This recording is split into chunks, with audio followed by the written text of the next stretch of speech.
But going into our next game, first guy over here is going to be Life for Incredible Miracle. So far 3-2 in Pro League, but a lot of people saying one of the best Zergs in the world right now. Yep, and I am one of them. I think he definitely is. Very, very solid Zerg versus Zerg player, but in this matchup as well, he looks good. I mean, it was one of his best matchups for a while, back when his career was first ramping up. Just one DreamHack. Yeah, he's a solid, solid player. And, you know, he's had some time to rest here. He's going up against FlaSh. FlaSh loves to mech on this map, TVZ, and I feel like that's what we're going to see here. He's 6-2 versus Zerg and has won 4 out of 5, excuse me, of his last 5 matches. Lost the most recent one, though. Yes, he did. But Life having experience on this map against Beyond. Let's see if he can play a little bit better against that mech style, which I think we will see out of FlaSh. Definitely a solid possibility here. FlaSh is meditating. He's ready. The map is loaded. It's King Sejong Station for game number 2.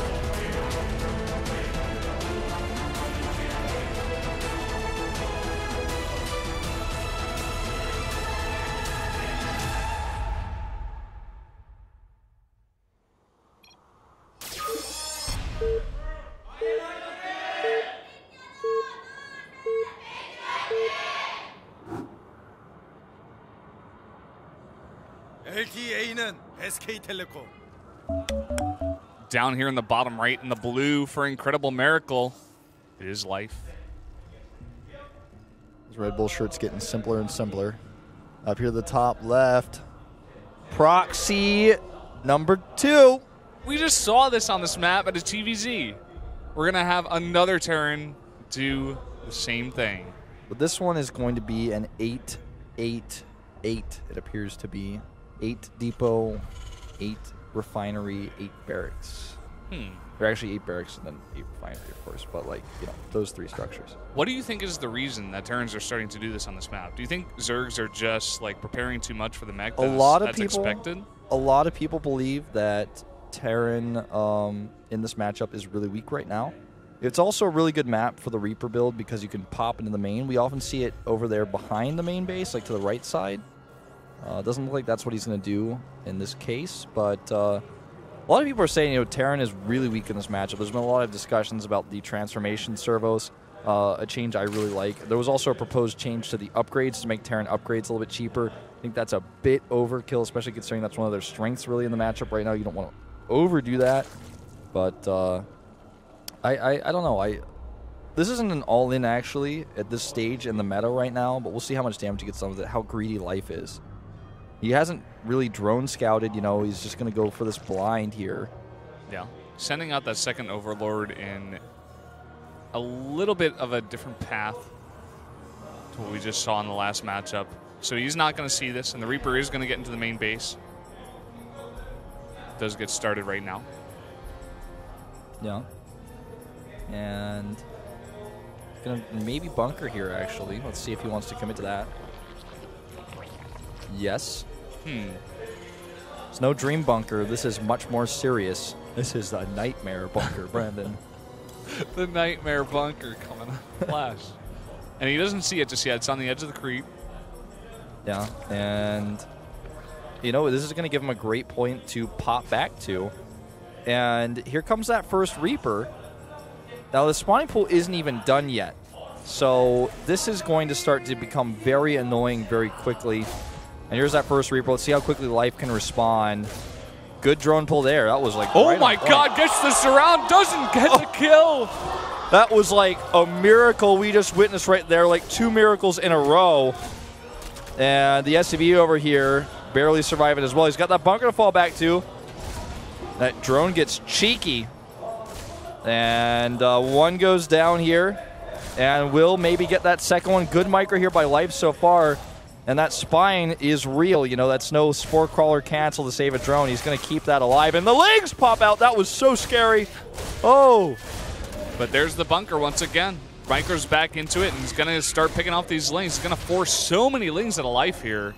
This is going to be so annoying. If you had any question, Reapers do regenerate while in bunkers. So that is a very annoying point to consider here. Now, the natural is blocked from drones from getting transferred over there because he's just going to kill any of them that try. This Spine Crawler will be put in bunker range here.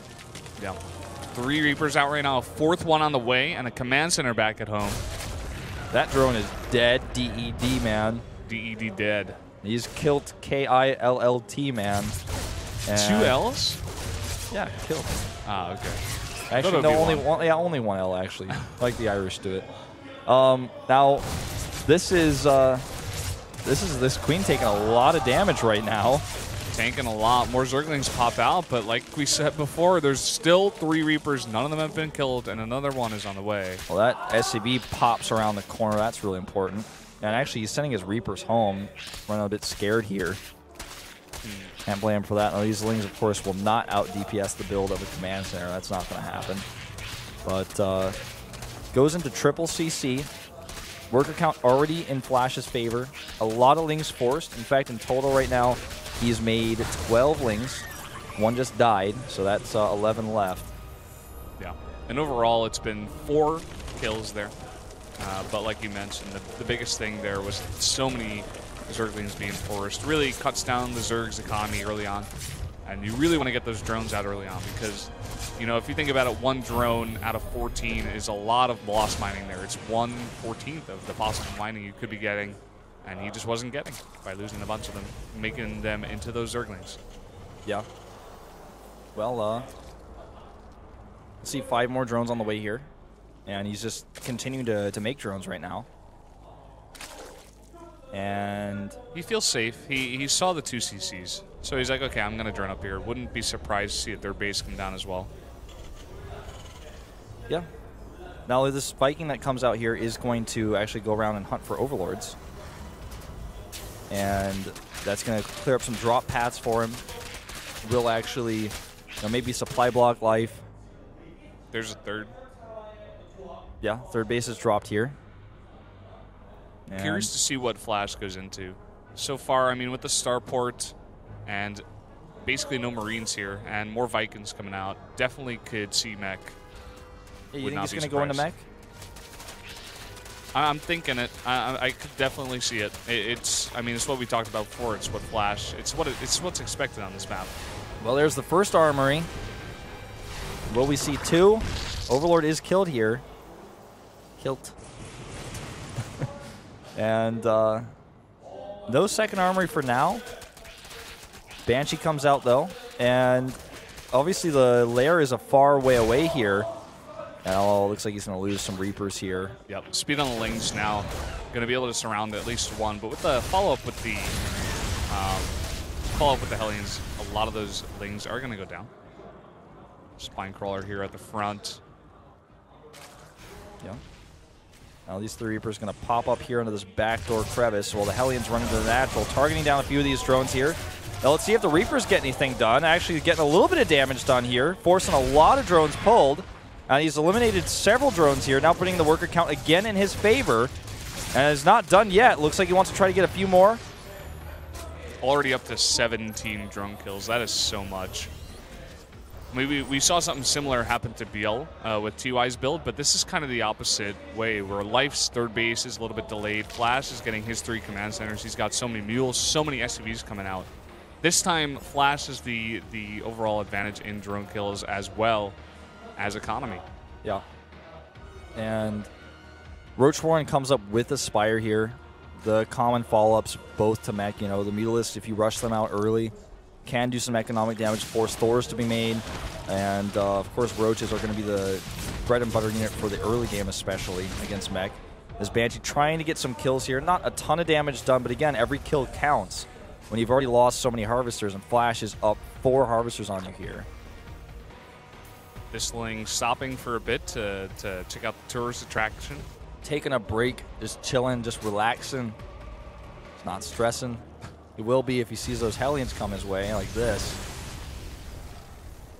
And again, FlaSh just continuing to do constant SCV production. Gets it at eBay up, so he's going to have the ability to drop those turrets before the Mutalists arrive. Roach speed is already on the way here. And FlaSh obviously goes Thors first. And we're seeing this all the time right now. Unless you see some sort of weird Roach push coming across the map with your Hellions early, which you will likely scout, or with your Reapers when they pop into the main base, then you know you want to deal with the Mutalists first. They're the bigger priority threat to deal with. We're seeing the Mutas come out now. Life did save a bunch of the larva for this. He's gotten 5 mutas and now a bunch of these roaches, as well as the speed coming out. So this is going to be a pretty strong push here. I think Life's going to try to do some damage with this. This is him saying, you know, I'm a little bit behind. I have to do some kind of timing here, try to knock FlaSh's army down before it gets gigantic. Yeah, I think you're right on that. Oh, we have a. I mean, let's count the roaches here. I want to see how many. He has 23. Going up into just pure roach production right now. He's stopped at 52 drones with roach speed. On this map, with his rush distance, with 3 siege tanks coming out, I don't think he's going to be able to hit some sort of attack that's going to kill FlaSh here. But you might want to go for a good trade. He tries to eliminate the barracks here. Loses 3 mutas. Yeah, that's painful. And in fact, the barracks will probably not be killed. And if you look at those 2 Banshees in the sky. Oh, but he baits the Thors out here, though, and that is pretty huge. Gets 1 down here. And Banshee, like you said, adding a lot of extra DPS here, but the Hellbat doing some AoE. SV is coming off to repair. Good trades against the Thors, but not the damage I think he wanted. I think he wanted a little bit more. Still picking off some Hellbats. Yeah, just picking again, just at the outlying units there for the Terran army. He's got a lot of these roaches following up as well. Making a bunch of lings as well. I mean, he's committed a bit to this. He's not following this up with drones. There's no 4th base. Yeah, he starts 5 more drones now, a bit later. 2 of those started just a little bit quicker. But I don't know, you know, really if this is going to work out for him in the long run, because FlaSh is on a great economy. FlaSh scans this base. He is like, how long have you been here? Because it seems like a pretty aggressive attack you're going for. And now he's ready to repair with his SCVs. He's really committed more heavily to the defense right now. And he's already now at a 15 harvester lead at 69 to 54. And he's got this strong push coming across the map. He's like, all right, now you're back up to droning. I'm on my way.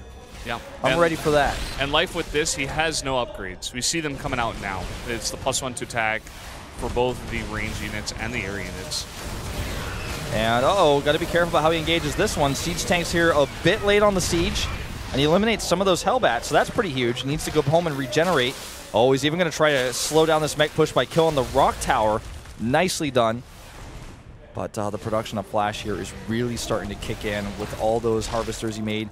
4 Hellbats, 3 siege tanks at this time. His Banshee count getting a bit higher too. He's up to 5 Banshees, and don't forget those take those +2 upgrades. So they're going to be doing a lot of extra damage to these roaches, which currently have no armor upgrades and no attack upgrades either to speak of. Yeah.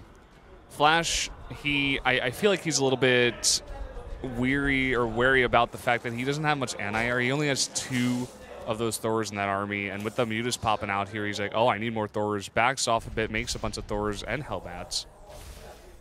Yeah, he's definitely a bit nervous about that Banshee, or rather the Mutalisk overflow that could happen here. He doesn't really know exactly how much gas Life had banked. Gas, for Life was enough to make 14 mutas. So with those 14, yeah, only 2 Thors. With the repair, he's fine, but definitely not something he wants to risk. He's already ahead, and he knows it. I'm thinking he's going to take a 4th base pretty soon here, as he just has to defend this roach run by, which is not going to be a tough task for him here. Yeah, just keeping a couple of those siege tanks sieged up. Here is the Muta Ball coming in, but with a nice missile turret placement there is pretty good, but he is going to get the gas. It's pretty key. Yeah, that's the most important part of any sort of mech economy. Overlord speed is on the way here, and he's continuing to make 4 mutas now, going up to 22. So that's a lot of mutas, but well prepared is FlaSh. He keeps scanning too. He's like trying to figure out the composition while also trying to find out how good the economy of Life is. And unfortunately for him, he's a bit out of position when this happens. And he's only got 3 siege tanks back here at home with only a Hellbat to buffer. It's going to buy him some time, but it's going to be an expensive loss here. And it forces the mech army back. Or no, he's actually going to send Banshees back alone, and he continues the push. I like this choice because Thors popping out are actually going to help out a good repair on these siege tanks. And where's the defense here for Life? It just died in an attack. Yeah, I don't see it at all. I want to also point out that there are 16 Hellbats on the map. So these lings that are coming out are basically just already dead before they even spawn. They're not doing anything. Well, here is Life's Poultry Army. He's going to try to come in and snipe these Thors. Maybe if he gets those, he could come in with the roaches, but Muta's going down to that, and that's going to be GG. FlaSh bringing KT Rolster back into this. Giving a bow to the crowd there. Solid victory there. Good play. And, you know, just solid defensive setup there early. I liked his Reaper build. It wasn't the game ender for Life. It was his follow-up that was basically lacking mistakes, and Life tried to hit some roach timings, tried to be aggressive rather than trying to catch up, and FlaSh was ready. You know, and FlaSh is one of those good defensive mech players in the mid game. It's hard to actually kill him with roaches. Yeah. I feel like Life kind of panicked a little bit. He was behind and he knew it, and he was trying to make something happen, but then by the time he got across the map, he was just like, well, I just can't make anything happen, especially with the Bansies in the air. Like, he just didn't have enough mutas to deal with that, as well as the Thors that were on the map. And FlaSh just had too much. And from there, he was like, well, I guess I'll drone up. But then FlaSh was like, okay, I'll just